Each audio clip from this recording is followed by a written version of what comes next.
You're tuned to Night Nerves, where if it's scary, creepy, thrilling, or disturbing, we read it, watch it, and talk about it. I'm Sam, and today I'm super excited to share with you my summer horror TBR. Summer is just around the corner. It might even be here. It really depends on when I finish editing this video and publish it to YouTube, but I'm extremely excited for it to be summer.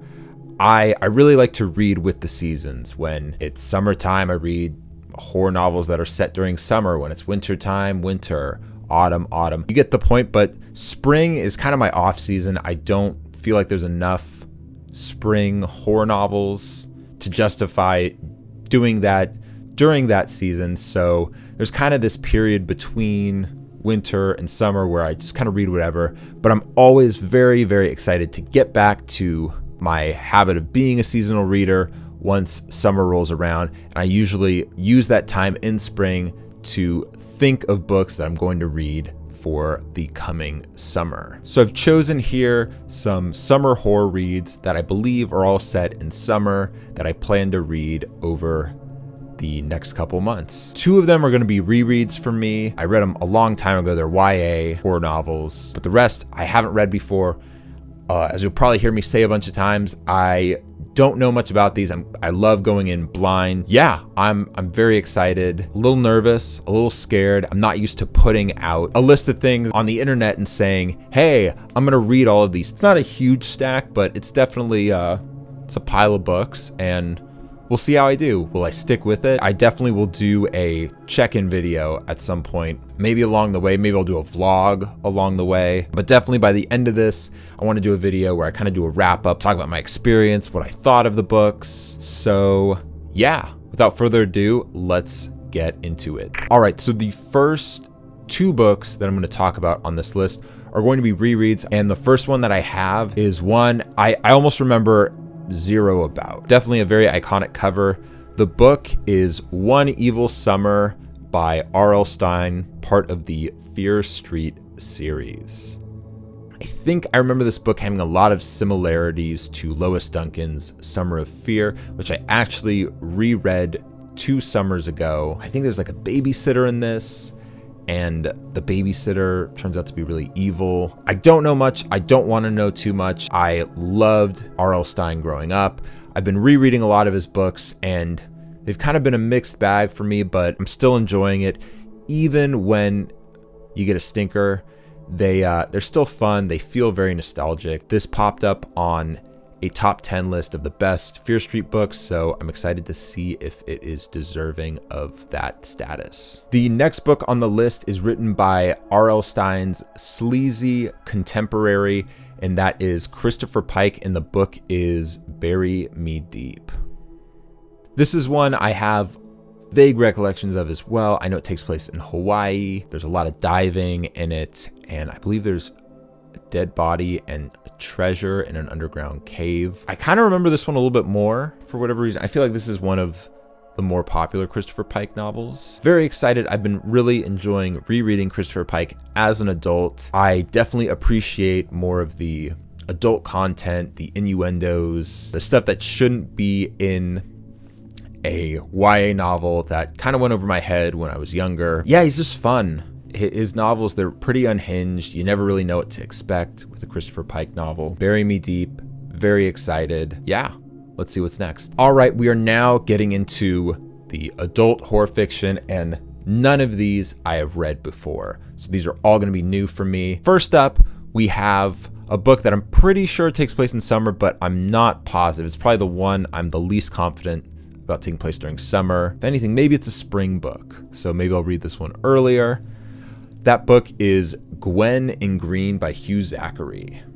It definitely has the green island vibe to it. I think, yeah, it takes place a little island. I don't want to know too much about this. In Paperbacks from Hell, this was a book that was talked about, and I think Grady Hendrix and Will Erickson describe it as being eco horror. I think in any case, it's probably got to be like a spring, summer horror read. I think it's gonna fit the vibe for summer horror. Very excited about this. It looks like a good time, and it's a beautiful cover. Love this kind of 70s pulp art. Gwen in Green, Hugh Zachary.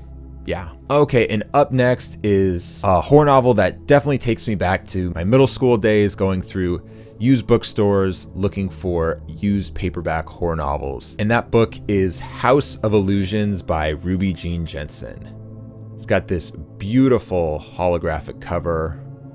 There's a carnival. I believe there's evil clowns. There's, I'm sure, a House of Illusions in it.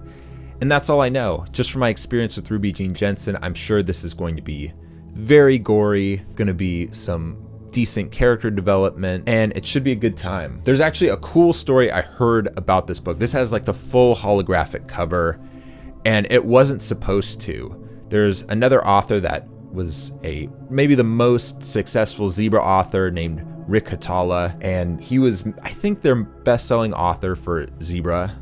And he was supposed to get a full holographic cover, but he actually started talking to other publishers. I think he started talking to Warner, because I have a book of his that's published by Warner, and Zebra decided to pull that full holographic cover from him and give it to Ruby Jean Jensen, and here it is on House of Illusions. Rick Hatala, this is more history than you need to know, but he actually has, I believe, the first holographic cover with Nightstone, a novel, but it was just like a little holographic piece around the head of a child. So yeah, House of Illusions, very excited to read this. I can't get over this cover, and it looks much better in person, but it looks pretty cool on camera. Yeah. I hope the inside of the book is as cool as the cover. Sticking with the carnival fair theme, the next book on my list is one from possibly my favorite author of all time, definitely one of my favorites. The book is Joyland by Stephen King. This might fall more under the mystery crime category. It's published by Hardcase Crime, but I'm sure, like many Stephen King non-horror novels, there will be elements of horror in it. This is the first book in a trilogy. There's Joyland, there's The Colorado Kid, and Later. I haven't read any of them. This has been one I've been wanting to read for a while. I'm finally going to read it this summer. I'm sure I'll like it, if not for the story, for Stephen King's amazing writing. The next book is written by another one of my favorite authors. This one is Off Season by Jack Ketchum. It's really shocking. I've read a lot of Jack Ketchum's work. At least I feel like I've read a lot of his work, but I have not read this book, and I've owned this copy of the book for quite some time now. I've kind of just been saving it like a dessert. This is the very first novel he published. It's infamous for how disgusting and violent it is. The original paperback that he wrote was heavily edited by the publisher, but this version is uncut, it's uncensored. It is the way that Ketchum intended to release the story. I'm super stoked. This is one of a trilogy. There's Off Season, Offspring, and The Woman. Pretty sure I'm gonna like this one. I tend to like most things that I read from Jack Ketchum, and if all goes well, next year I will read Offspring, and then the year after that, if I can find a copy of The Woman, I will read that. All I really know about the story is that there is a lot of cannibalism. It's supposed to be very violent. Definitely a book that comes up when people talk about really disturbing and gross horror novels. Off Season should be a good time, should be really gross. Yeah, I'm stoked. The next book on my list is written by an author that is totally a guilty pleasure of mine, an author that is often criticized and despised. That author is Richard Lehman, and the book is Dark Mountain. This has a beautiful cover on it.